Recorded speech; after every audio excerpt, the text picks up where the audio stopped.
Hi, well, we're in chapter 3, why all believers should be wealthy and not rich. I bet you're glad that chapter's in there because a lot of folks are like, Chris is saying everyone should have lots of money. And of course, I'd love for you to have lots of money as long as you're wealthy from the inside out first. But in this chapter, we talk about the difference between riches and wealth. And I think it really helps to calm some people down because I think there's a lot of believers who've been teaching the prosperity gospel. And I do believe in the prosperity gospel as Jesus taught it, but not the prosperity gospel the way some prosperity teachers teach it. And so we talked about some of the differences. Let me read a few of them that are in this chapter. Rich people get their identity from their things, while wealthy people get their identity from who they are. Rich people give to people, while wealthy people invest in people with an expectation of return on their investment. Let me just speak to that for a moment. You know, I've worked for the poor for many, many years and still do. And Bethel Church, I think we gave nearly $1 million away last year to the poor.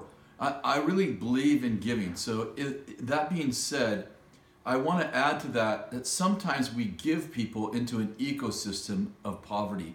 We take away the things that we take away the attributes or the ability to achieve, and thus we lock people in poverty. And what I mean by that is people need a handout. If they're starving, of course they need a handout.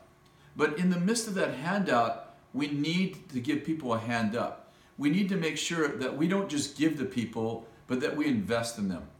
You know, rich people just give to people. It's like buy this guy off, give money to their kids instead of spend time with them. Pay for that guy's lunch. That's all great. At least they're giving. But wealthy people actually invest in people with the thought towards an outcome.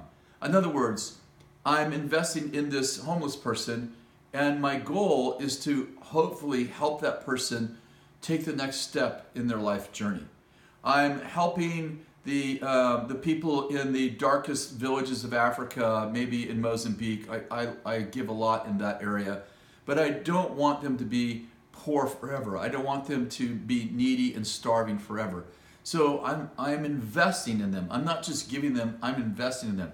One of the things we like to do with the poor is, especially in those countries, is to give them microloans. And whether they pay it back or not really isn't the point, but we're actually investing in them having a small farm or having a few chickens or having a small shop where they build things that they can actually earn money from. And so I want to encourage you in that. The next one is that rich people compete for money while wealthy people are compelled by destiny. I think there is the thing in us like competition. I like competition. I play basketball. I'm not very good at it. Nobody actually wants me on their team who does like to compete. But I do think there's a competitive thing within us. But rich people are actually they actually live for competition, where wealthy people live for destiny. It's like, how do I actually build something for those who will come after me? How do I make the world a better place?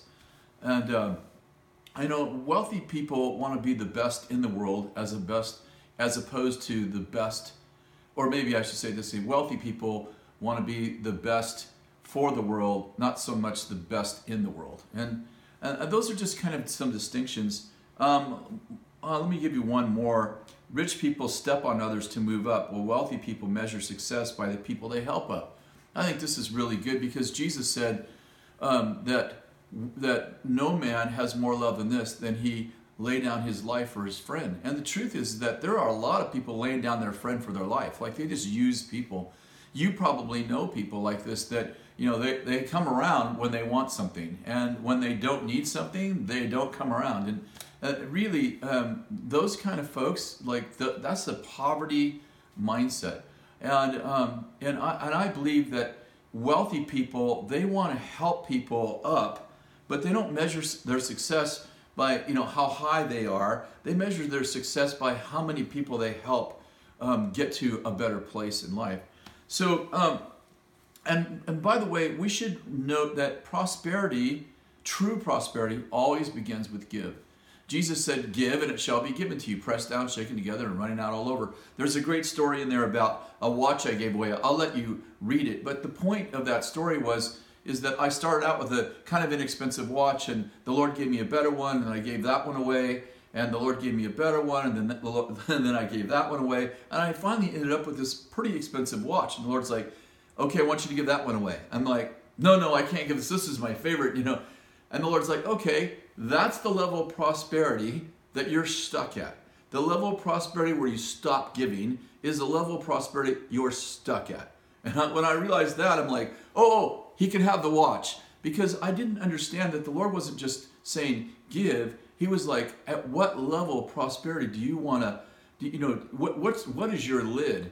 So I want to encourage you, no matter where you are in life, you can always give. You're like, I have no money. Jesus didn't say give money. He said give, and it shall be given to you. Pressed down, shaken together, running out all over. I'd like to finish with this. I asked the church, this is probably a few months ago, how many of you believe you can't outgive God? Everybody raised their hand. Oh yeah, God's good. I can't outgive God. How many of you give like you can't outgive God? Most people's hands went down. The truth is that we often carry philosophies that we actually don't believe.